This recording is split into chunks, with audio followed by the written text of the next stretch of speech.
பிரதமர் மோடியுடைய செயல்பாடு எப்படி நம்ம பார்த்திருக்கோம். மத்திய அரசோட செயல்பாடு பிரதமர் மோடியோட செயல்பாடு எப்படி இருக்கு அப்படின்னா அந்த ரெண்டுக்குமான வித்தியாசம் கட்சிக்குமே தலைவருக்குமே. பின்னாடி நீங்க பார்க்க போறீங்க திமுகவுடைய செயல்பாடு எப்படி இருக்குது அண்ட் முதலமைச்சர் ஸ்டாலினுடைய செயல்பாடு எப்படி இருக்கு, திரு உதயநிதி செயல்பாடு பர்சன் டு பர்சன் அது மாறுதுங்க நம்ம பார்க்குறோம்.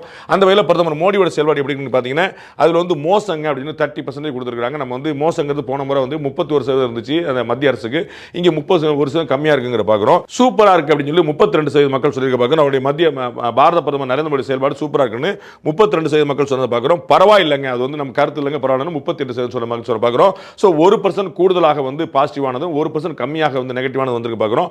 பரவாயில்லைங்கிற 38% வந்து பார்க்குறோம். கிட்டத்தட்ட பார்த்தீங்கன்னா 30-32-38 இந்த ஸ்பிளிட் நம்ம இதுக்கு முன்னாடிலாம் பார்த்தீங்கன்னா வந்து 60-70 இந்த அதிருப்தி அலை இருக்கும். மத்திய அரசுக்கான அதிருப்தி அலை, மோடி மீதான அதிருப்தி அலைங்கிறது 60-70 வந்து நிற்கும்.